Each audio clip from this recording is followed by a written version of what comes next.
नमस्कार मित्रांनो, आर.एस अकॅडमीमध्ये आपल्या सर्वांचं सहर्ष स्वागत आहे. मित्रांनो, शासनाने आता काही दिवसापूर्वी लघुलेखक किंवा ज्याला आपण स्टेनोग्राफर म्हणतो, तर या स्टेनोग्राफर पद जे आहे ते कायमचं या ठिकाणी बंद केलेलं होतं. ते जे पद आहे ते मृत घोषित केलेलं होतं. आणि त्यानंतर मग हजारो विद्यार्थी जे आहेत त्यांचं नुकसान झालेलं आहे. बऱ्याच जणांनी लाखो रुपयांची फी भरलेली आहे आणि स्टेनोग्राफर या ठिकाणी केलेला आहे. परंतु त्या विद्यार्थ्यांच्या पदरी या ठिकाणी निराशा आलेली आहे. असे जवळ-जवळ लाखो विद्यार्थी आहेत, की ज्यांनी स्टेनोग्राफर कंप्लीट केलेला आहे. परंतु हे पद जे आहे ते मृत घोषित केल्यामुळं त्यांच्या ज्या नोकरीच्या आशा आहेत स्टेनोग्राफर म्हणून, तर त्या मावळलेल्या आहेत आणि त्यामुळे आता त्यांची बाजू जी आहे, ती आमदार बच्चूभाऊ कडू यांनी उचललेली आहे. जे ओमप्रकाश उर्फ बच्चू कडू विधान परिषद सदस्य, महाराष्ट्र राज्य माजी मंत्री आहेत, राज्यमंत्री. त्यांनी या ठिकाणी देवेंद्र फडणवीस यांना पत्र लिहिलेलं आहे आणि याच्यामध्ये काय मागणी केलेली आहे बघा. तर मंत्रालयीन व महाराष्ट्रातील विविध शासकीय विभागातील लघुलेखक म्हणजे ज्यांना आपण स्टेनोग्राफर असं संबोधतो, त्या संवर्गातील जी पदे मृत घोषित न करता रिक्त पदांची नियमित पदभरती या ठिकाणी करण्यात यावी. तर या पत्रामध्ये त्यांनी काय म्हणलेलं आहे बघा, की सविनय निवेदन असे की मंत्रालय मुंबई येथे इंग्रजी मराठी स्टेनोग्राफर पदांची भरती साधारण दर 3 वर्षांनी केली जाते. या पदासाठी राज्यभरातील अनेक विद्यार्थी सातत्याने प्रामाणिकपणे व दीर्घकाळ तयारी करत असतात. स्टेनोग्राफी हे कौशल्य आत्मसात करण्यासाठी साधारणतः 3 ते 4 वर्षांचा कालावधी आवश्यक असतो. त्यानंतर संबंधित लिखित परीक्षेतील विषयाची स्वतंत्र व सखोल तयारी करावी लागते. खरं तर मित्रांनो, स्टेनोग्राफर होणं ही सोपी गोष्ट नाही आहे. तर खूप अवघड प्रोसेस आहे आणि तीच इथे सांगितलेली आहे. अशा प्रकारे एकूण 5 वर्षापर्यंत विद्यार्थ्यांना कठोर परिश्रम करावे लागतात. मात्र या सर्व प्रयत्नांनंतरही उपलब्ध पदांची संख्या अत्यल्प असणे ही अत्यंत चिंताजनक बाब आहे. मंत्रालयातील स्टेनोग्राफर पदाच्या शेवटच्या रिक्त जागा एप्रिल 2022 मध्ये जाहीर करण्यात आल्या होत्या. त्यानंतर आजपर्यंत कोणतीही नवीन भरती जाहीर करण्यात आलेली नाही.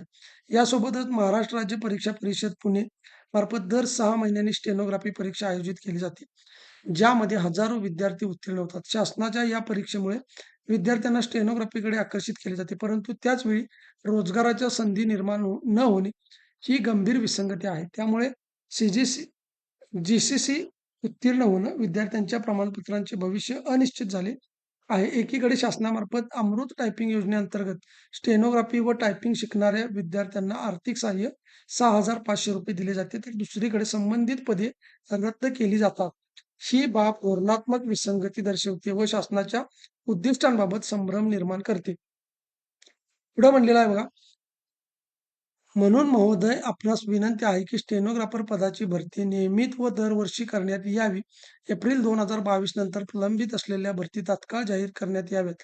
म्हणजे बघा, 2022ला जी भरती प्रक्रिया होऊन गेलेली आहे स्टेनोग्राफरची, त्यानंतर अद्याप या ठिकाणी भरती प्रक्रिया झालेली नाही. पुढे बघा, रद्द करण्यात आलेल्या 126 संवर्गाच्या निर्णयाचा पुनर्विचार करून संबंधित पदे पुन्हा सुरू करण्यात यावीत. जीसीसी उत्तीर्ण विद्यार्थ्यांसाठी स्पष्ट, पारदर्शक व दीर्घकालीन रोजगार धोरण जाहीर करण्यात यावे. भविष्यात भरती प्रक्रियेसंबंधी ठोस वेळापत्रक निश्चित करून त्याची अंमलबजावणी करण्यात यावी. विद्यार्थ्यांच्या हिताचे रक्षण होईल अशा प्रकारे सुसंगत व स्थिर धोरण आखण्यात यावे. महोदय, आपण या निवेदनाची गांभीर्याने दखल घेऊन विद्यार्थ्यांना न्याय मागण्यावर सकारात्मक तातडीने निर्णय घ्याल ही नम्र अपेक्षा. तर अशा पद्धतीने मित्रांनो, बच्चूभाऊ कडू यांनी जी काही मृत घोषित केलेली पदं आहेत याच्यावरती आवाज उठवलेला आहे. आता बच्चूभाऊ कडू यांनी ज्या मागण्या केलेल्या आहेत त्याच्यामध्ये पोलीस भरती आहे, त्याच्यामध्ये स्टेनोग्राफर पद पुन्हा निर्माण करण्यात यावं हे आहे. त्यानंतर जिल्हा परिषद पदभरती सुरू करावी, त्यानंतर महापालिका पदभरती सुरू करावी, अशा वेगवेगळ्या मागण्या या ठिकाणी आमदार बच्चूभाऊ कडू यांनी केलेल्या आहेत. त्यामुळं जे लाखो विद्यार्थी स्टेनोग्राफर पदभरतीच्या अनुषंगाने जे काही आस लावून बसलेले होते त्यांच्यासाठी ही गुड न्यूज आहे, की पुन्हा या ठिकाणी ही जी पदं आहेत, ही पदं अ, भरली जावीत आणि हे पद मृत घोषित न करता नियमितपणे ही पदं भरली जावीत. अशा पद्धतीचं निवेदन जे आहे, जे पत्र आहे ते बच्चूभाऊ कडू यांनी मुख्यमंत्री देवेंद्र फडणवीस यांना लिहिलेलं आहे.